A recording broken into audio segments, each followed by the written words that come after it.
Good morning, everybody. My name is Barry Schwartz, and this is the Search Buzz video recap. Today is Friday, January 23rd, and this is the search news we covered over at the Search Engine Roundtable at seroundtable.com. And as you can expect, Google is super heated this week in terms of the search ranking volatility. We'll get into that.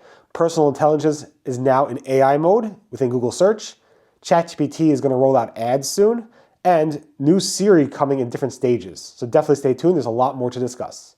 And of course, I'd like to thank our sponsor, Duda. Duda is the professional website builder you can call your own. Please check them out at duda.co. Thank you, Duda, for sponsoring.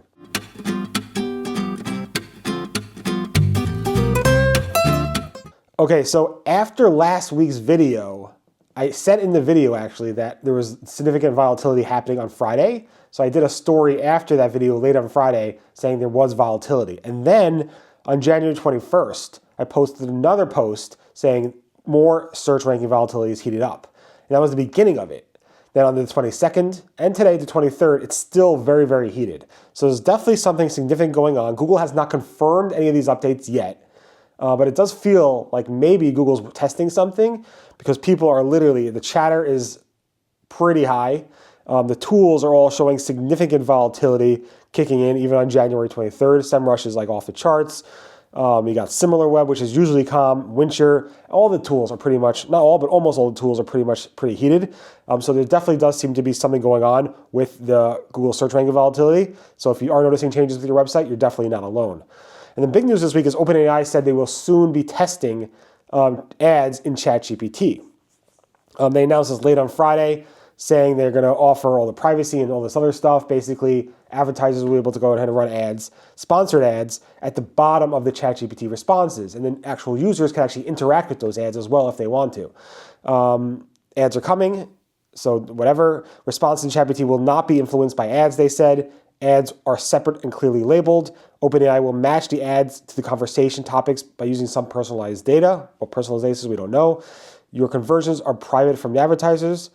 And plus the Pro plus business enterprise tiers will not have ads. But then we got a little bit more into these ads and so forth, like what are they charging for?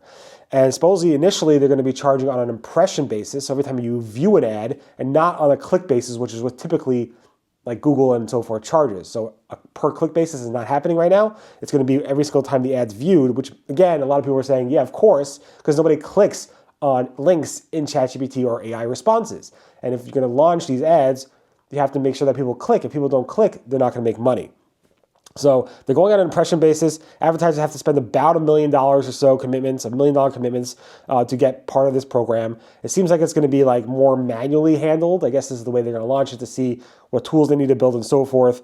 But this is a pretty little more insights that are coming. I'm not sure who's going to be able to do the first case study on this, but we'll see once people actually start testing this, how these actually ads perform, and I'm sure they'll be improved over time.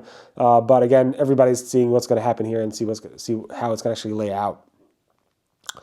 And then yesterday, Google announced that personal intelligence is not just for the Gemini app; it's actually starting to roll out in AI mode within Google Search. So all you need to do is like opt into it. There's an opt-in link in my article on your personal account. It doesn't work with Workspace or education accounts, but it works with your personal Gmail account. And it's starting to roll out as of yesterday. It might take a couple weeks to roll out, but you can opt in, and then there's also ways to actually activate it.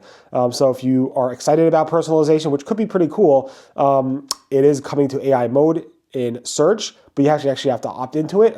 I can't imagine that this is not going to be opt out at some point, which could be scary for some people, but it is what it is.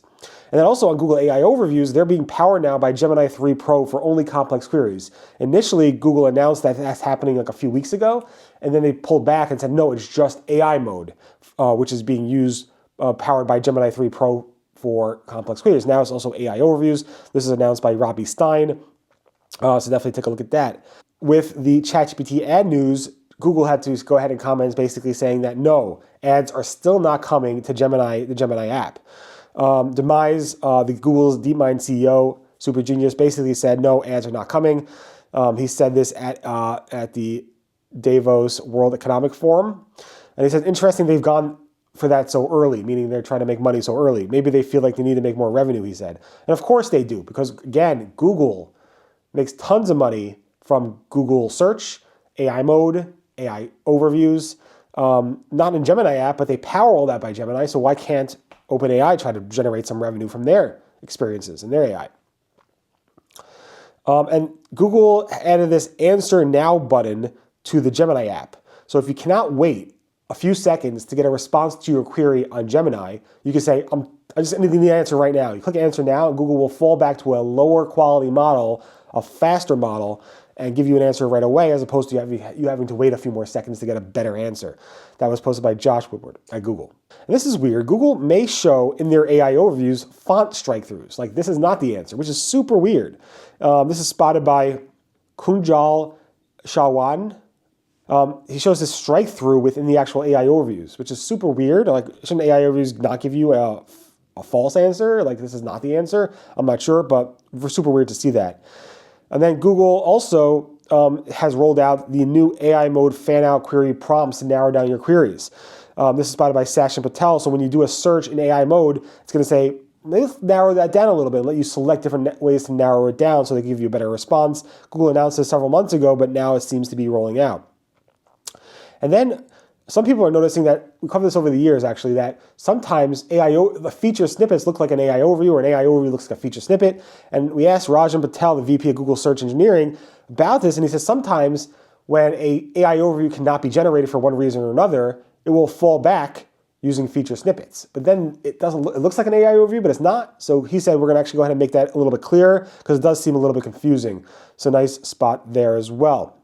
And then it looks like Google may be testing again, making this recipe results more publisher friendly. We covered this back in October, and then Inspired Taste again noticed that they're testing it again. So instead of the Frankenstein recipes, where it's pulling all this information and making recipes horrible and then putting people's brands on it, Google is actually going ahead and giving the recipe carousel at the top with the AI overview at the bottom.